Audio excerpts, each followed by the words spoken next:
त्या पुढाऱ्याला चांगलं वाटत होतं, चांगलं त्यांना फावत होतं, परंतु आज आपला समाज कष्ट करून ऊस तोडून त्यांचे लेकरं बुद्धिमान बनलेत आणि स्पर्धेमध्ये कोणालाही टिकू देईनात।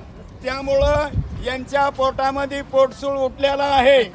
तेव्हा तरुणांना माझी कळकळीची विनंती आहे की भविष्य काळ हा तुमच्यासाठी आहे, भविष्य काळ हा तुमच्यासाठी आहे। त्यामुळं जे लढा सुरू झालेला आहे त्या लढ्यामध्ये सर्वांनी परत रिपीट करतो, तन मन धन त्या सर्व बाबीचा उपयोग करून या लढ्यामध्ये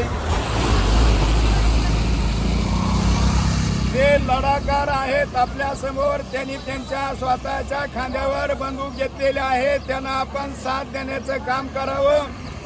दुसरी महत्त्वाची गोष्ट अशी आहे, आम्ही त्यांच्या आरक्षणाला अजिबात विरोध करत नाहीत, परंतु शासन वाटत आहे त्या पंक्तीला बसून तुम्हाला काय जेवायचे ते जेवा, त्याच्यामध्ये आम्ही हस्तक्षेप करत नाही।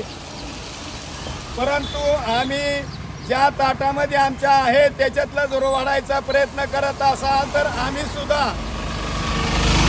एवढे कमकुवत नाहीत असं प्रत्येक प्रतिस्पर्ध्याने लक्षात घ्यावं किंवा प्रतिस्पर्ध्याने लक्षात घ्यावं। गळालेलं कुत्रं जरी असतं तरी त्याच्या ताटातला तुम्ही घेऊ शकत नाही, ठीक आहे, त्याच्या ताटात नसेल ते गपचीप बसल, पण त्याच्या ताटातला वाढायचा प्रयत्न केला तर ते सुद्धा लचका घेतल्याशिवाय राहत नाही। म्हणून आम्हाला सुद्धा असं कमी समजू नका, अगदी त्या जरांगेपर्यंत पोहोच जाईल। माझ्या माहितीनं एक 4 दिवसापूर्वी किंवा 5 दिवसापूर्वी माझ्याकडून सुद्धा एक मेसेज गेलेला आहे त्यांना की बाबा आम्ही तुला रोखत नाहीत, परंतु तू जर आमच्यातला आहे, आम्हाला टाकलेलं नाही कोणी, पूर्वीच आमच्या ताटात पडलेलं आहे, ते जर वाढायचा प्रयत्न करत असतील तर आम्ही जगावं कसं? त्यापेक्षा या क्षणाला आम्ही गेलेलं आम्हाला परवडल या तयारीनं आज जे आहेत प्राध्यापक लक्ष्मण हाके यांना, अर्थात मी आदरणीय म्हणू का सन्माननीय म्हणू हा माझा विचार डोक्यामध्ये आलेला आहे, कारण तो सुद्धा प्राध्यापक आहे, माझ्यापेक्षा लहान आहे पण बुद्धीने मोठा आहे, माझं सुद्धा क्षेत्र तेच होतं। म्हणून या प्राध्यापक हाके या व्यक्तीला आपल्या समाजाने नव्हे ओबीसीच्या प्रत्येक समाजाने, चाहे तो 12 बलुत्यामध्ये मग तो वडारा असेल, घिसाडी असेल, लामाना असेल, वंजारी असेल, धनगर असेल, या सर्व 12 बलुत्याने एक विचाराने या। आज तुम्हाला त्या 12 त्या बलुत्यापैकी काही बलुते ते बाजूला काढायचा प्रयत्न करतायत, पण त्यांना सुद्धा माझी विनंती ही चुकीचं आहे की तुम्हाला आज बाजूला सारा म्हणतील, उद्या आमच्यावर सरलं की तुमच्या पाठीमागे लागतील। अर्थात या ठिकाणी हे विधान ऐकण्यासाठी कमी लोक आहेत, परंतु ज्या ठिकाणी हे लोक असतील त्या लोकांना माझी विनंती, फक्त आज तुम्हाला हे मादाचं बोट दाखवतेत आणि आपलं पाठबळ बाजूला सरलं घेतलेली वाटतं, हे पाठबळ बाजूला सरलं हे तर काय किरकोळ आहेत, या पद्धतीनं त्यांना सुद्धा संपवण्याचा प्रयत्न करतील। आणि स्वातंत्र्यानंतर आज तागायत एकही ओबीसीचा मुख्यमंत्री त्यांनी होऊ दिला नाही।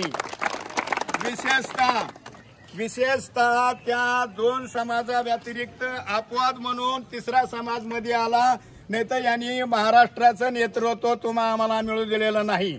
परंतु छत्रपती शिवाजी महाराजाच्या काळापासून हे जंगलात राहणारे जे मावळे आहेत त्या मावळ्यामध्ये बोटावर मोजण्या इतके मराठा समाजाचे आहेत, पण बहुतांशीय हे 12 बलुत्यापैकी आहेत। त्याच्यात वंजारी हे जंगलात राहून त्यांना प्रोटेक्शन देणं, मार्गदर्शन करणं ही भूमिका वंजाऱ्यांची होती। सर्वात मोठी जी भूमिका होती शिवाजी महाराजाच्या कारकिर्दीमध्ये ती सर्वात मोठी जबाबदारी वंजाऱ्यांकडे होती। जंगलाचा सगळा अभ्यास पूर्णपणे वंजाऱ्यांना होता, म्हणून जंगलामध्ये त्या काळामध्ये अतिशय जंगल असायचे, त्या जंगलामध्ये लुप्या छुप्या पद्धतीनं कशा पद्धतीने अटॅक करायचा अभ्यास वंजाऱ्यांना होता, लमानांना होता, धनगरांना होता। सर्वश्रेष्ठ अष्टपैलूपैकी छत्रपती महाराजांच्या राजकीर्दीमध्ये फक्त हे 4च घटक महत्त्वाचे होते, परंतु त्या समाजाला म्हणजे अर्थात आपले विरोधक जे आहेत त्यांना विसर पडलेला आहे की यांच्या जीवावर आपण जगत आहोत, यांच्यामुळं आपण एवढं आम्हाला वैभव मिळालेलं आहे ते कळायला पाहिजे। अर्थात या क्षणी भविष्य काही आमच्यासाठी थांबलेला नाही। या क्षणी असं म्हणेल की काही कालांतरानंतर यांच्यामध्येच तुम्ही नुसतं दाणं फेकत राहायचं, यांची कोंबडीची झुंज लागती, ऑटोमॅटिक तुमच्या पाया पडा येतील, पण त्याला आपण पाहायला नसू, हे मात्र सत्य आहे। किंवा जास्तीचं बोलण्यापेक्षा सर्व माता भगिनीला पण माझी विनंती आहे, ज्यांच्याकडे मोबाईल असतील त्यांनी गावातील माता भगिनी असतील त्यांना कॉल करा आणि वाटाने जाता येणाऱ्या जाणाऱ्याला प्रत्येक दिसू द्या की या व्यक्तीच्या मागे किती पाठीबळ आहे आणि किती समाज आहे। यासाठी सर्वांनी रोडवर यावं, दोन्ही बाजूनं त्याचं स्वागत करावं आणि त्याला साथ द्यावी ही माझ्या अंतःकरणातून कळकळीची सर्वांना विनंती आहे की तुमचं भविष्य तरुण पिढीचं भविष्य आज इथं त्याला टर्न मिळणार आहे। एक तर आपलं जर कार्य चालू आहे ते कार्य जर सत्य झालं तर भविष्यामध्ये आपल्या तरुणांना फायदा आहे आणि जर त्यांनी लुबाडून नेलं तर आपले तरुण परत पहिल्यासारखे जंगलामध्ये झोपड्या बांधून राहिल्याशिवाय पर्याय नाही। तेव्हा सर्वांना कळकळीची विनंती, साम दाम दंड या सर्व बाबीचा विचार करा। ते जर एवढं दमदाटी करत असेल त्याच्यापेक्षा आपण काही कमी नाहीत। त्याची जी भाषा आहे त्यानं वापरू नये, आपल्याला त्या भाषेचा उपयोग करायचा नाही, पण अंतःकरणातून डाव टाकल्याशिवाय राहू नका ही कळकळीची विनंती तुम्हाला। एवढंच बोलतो आणि सर्व माता भगिनीला मी विनंती करतो की गावात कोणाच्या आपल्या मैत्रिणी असतील तर फोन करा। रोडवर महिलांचा सुद्धा एका बाजूला ताफा उभा राहू द्या, पुरुषांच्या एका बाजूला ताफा उभा राहू द्या आणि येणाऱ्या जाणाऱ्या त्यांच्या लोकांना सुद्धा कळालं पाहिजे जरांगे गप, नाही तर हे सुद्धा समाज उलटून पडलेला आहे। हे जर उलटून पडला तर आपली जाळीमुळी उपटून टाकील, त्यामुळे त्यांच्याच लोकांनी त्याला दाबलं पाहिजे। अशा पद्धतीचं तुम्ही हे प्रदर्शन तयार केलं पाहिजे। असं ज्यावेळेस त्यांना दिसेल सगळा समाज उठलेला आहे, सगळा समाज अगदी चिडून उठलेला आहे, तेव्हा त्यांचेच लोक त्या जरांग्याला दाबणार आहेत। आज रोजी त्यांच्या समाजाचे लोकच त्याला 10% सांगायला सुरुवात केली, हे चुकीचं आहे, हे करू नको।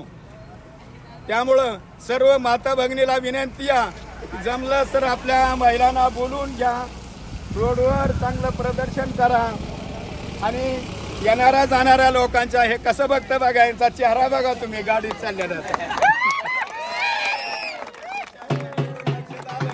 त्याला कळून चुकले, हे भी कुछ कम नाही, हमसे कुछ कम नाही, ह्याचा चेहरा पाहिला ना तुम्ही, आता पार पडलेला होता। तेव्हा सर्वजणांना विनंती आहे, महिलाचा सुद्धा एक तापा एका बाजूने उभा राहू द्या, पुरुषांचा एक बाजूने उभा राहू द्या, कळू द्या, जाऊ द्या, दिल्लीपर्यंत जाऊ द्या, समाज सगळे चिघळलेले आहे। त्यामुळं सर्व तरुणांना दुसरी एक विनंती आहे, तरुण वर्गांना एक विनंती आहे की भावनावश होऊ नका, भावनावश होऊन एखादं दुष्कार्य करू नका।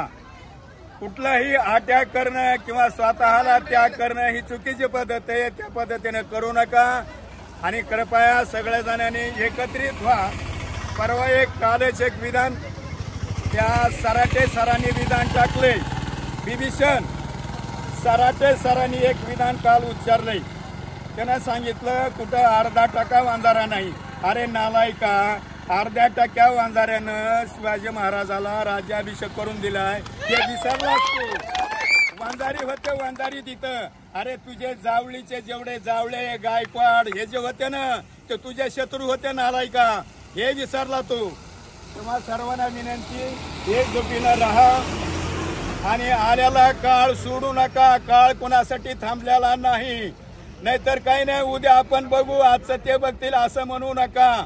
कल करे सो आप करे सो सुरू हो जाएगा प्रलय कब करेगा तब, अशी म्हणे। विचार करायचा वेळ नाही, आता सगळ्यांनी युनिटीने एकत्र या आणि हे जे आपलं कार्य ज्यांनी हाती घेतलंय त्याला सर्वांनी मदत करा, ही माझी कळकळीची विनंती। एवढं बोलतो आणि माझे 2 शब्द संपवतो। जय भगवान बाबा की जय।